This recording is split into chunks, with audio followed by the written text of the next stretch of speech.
Hello everyone, welcome to Royal Place Update. In the gilded halls of Buckingham Palace and the windswept corridors of Sandringham, the rhythm of royal life is dictated by routine, protocol, and an unwavering commitment to duty.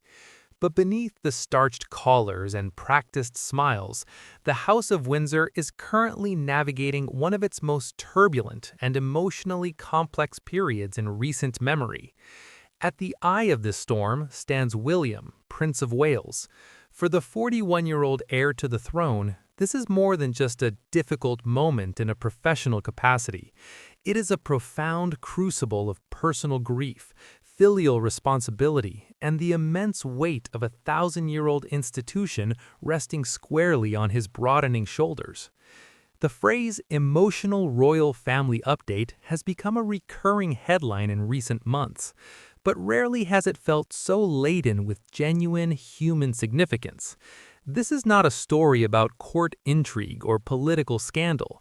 It is a story about a son, a brother, a husband, and a father, trying to hold his family and his future kingdom together while the tectonic plates of his world continue to shift. The year of living grievously, the shadow of a coronation. To understand the present difficulty, one must look back to the seismic event of September 8, 2022. The death of Queen Elizabeth II was not just the end of an era, it was the personal, devastating loss of a beloved grandmother for William.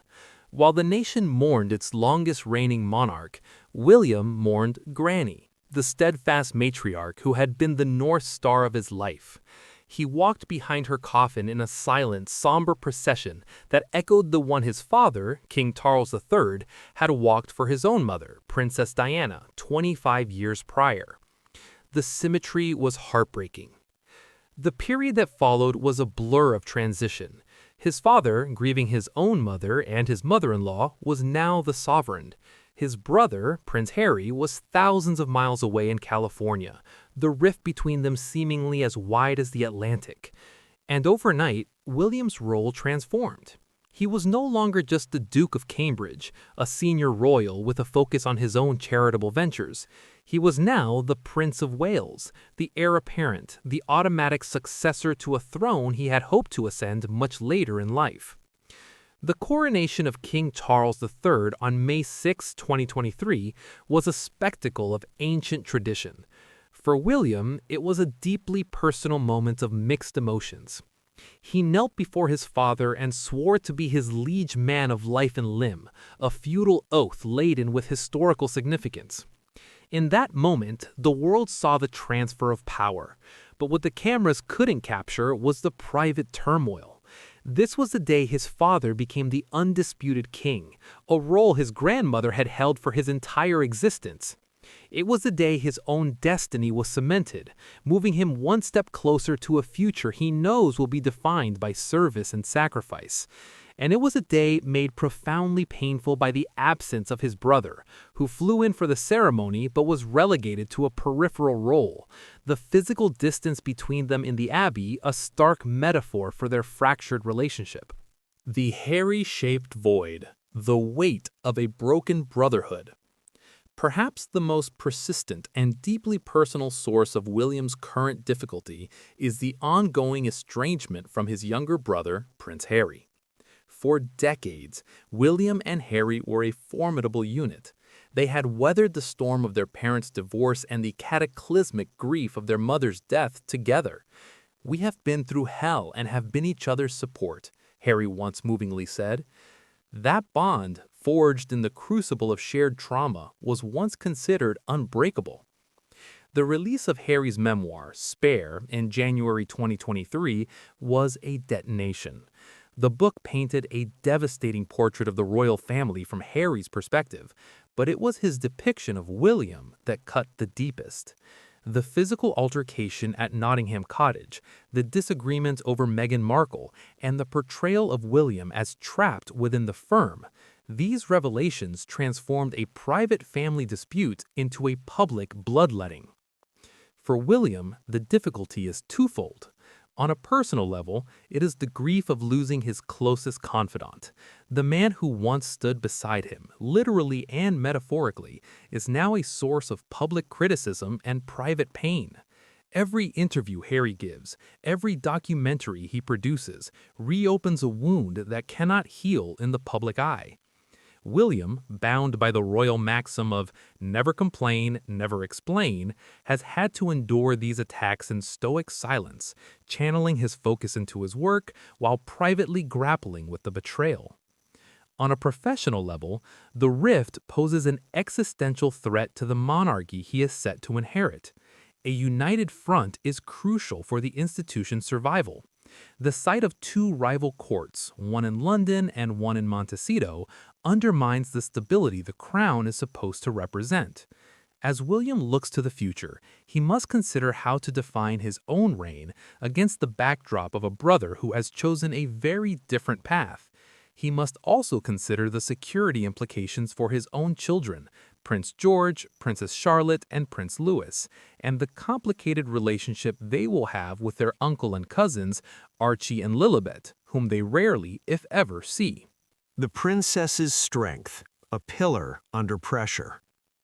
In the midst of this personal and professional storm, one constant has been the steadfast presence of his wife, Catherine, Princess of Wales.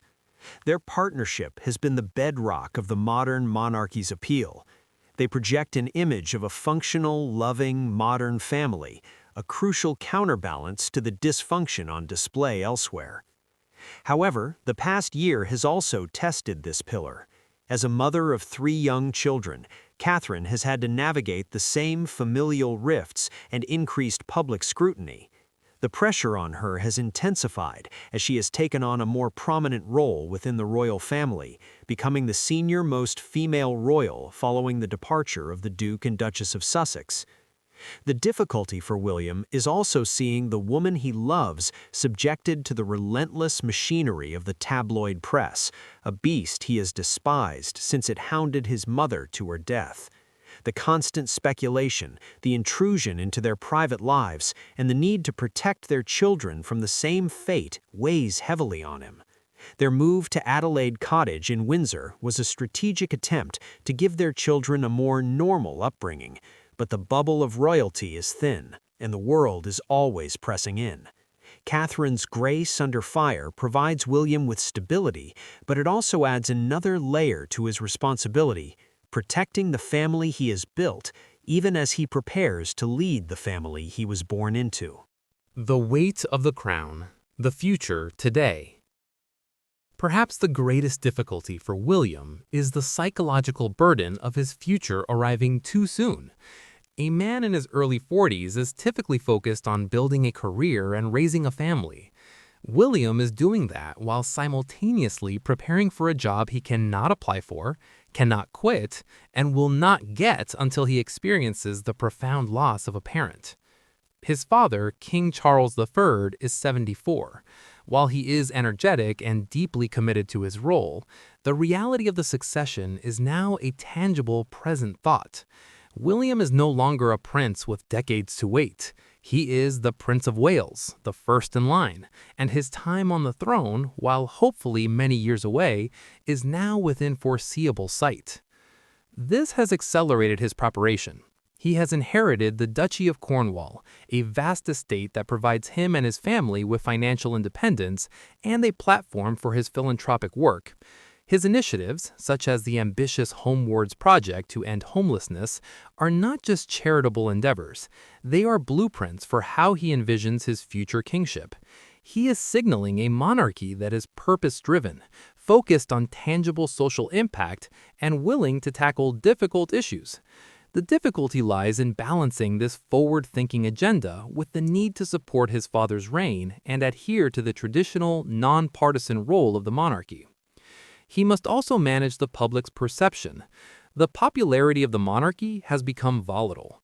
The Queen's death created a reservoir of goodwill, but the institution is not immune to public opinion. William has to be the healer-in-chief, maintaining the monarchy's relevance while navigating the choppy waters of a changing Britain. He must do so with a depleted staff, a fractured family, and a media landscape that is more predatory and partisan than ever. Finding solace in service. The William Doctrine. How does one cope with such a confluence of pressures? For William, the answer appears to be a return to the very thing the monarchy is built upon: service.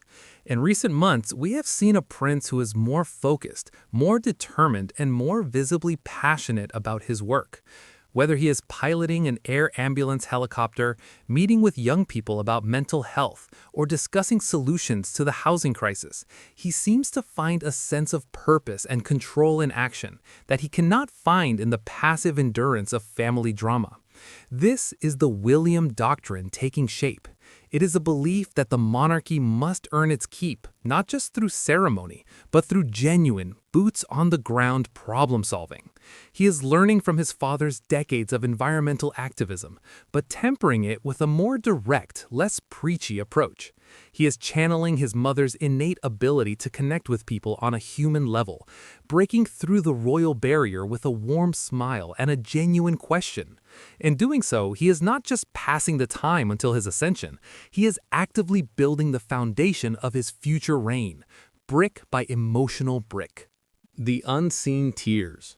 The title of this piece speaks to a difficult moment, but the reality for Prince William is that it is not a single moment. It is a sustained, grueling marathon of the soul. The public sees the composed prince at engagements, the proud father at football matches, the supportive son at state functions. What they don't see are the private moments of grief for a grandmother, the quiet despair over a lost brother, the anxiety for a wife under pressure, and the sobering realization that his entire life has been a preparation for a job that will only come at his father's expense. He is a man in the middle, a bridge between a painful past and an uncertain future, tasked with holding up a dynasty while his own heart carries the weight of a fractured family. He is often compared to his great-great-grandfather, George V, who steered the monarchy through the storm of World War I and social change. But perhaps a more apt comparison is to a figure from myth, Atlas, condemned to hold up the sky for eternity. For Prince William, this is his difficult moment. But moments pass. They evolve into years, into a character, into a legacy. How he navigates this crucible, with grace, with grit, and with a palpable sense of humanity, will not only define his kingship, but will determine whether the British monarchy can not only survive, but thrive in the 21st century. He carries the grief of the past and the hopes of the future, all while trying to live in the present. And that, perhaps, is the most difficult task of all.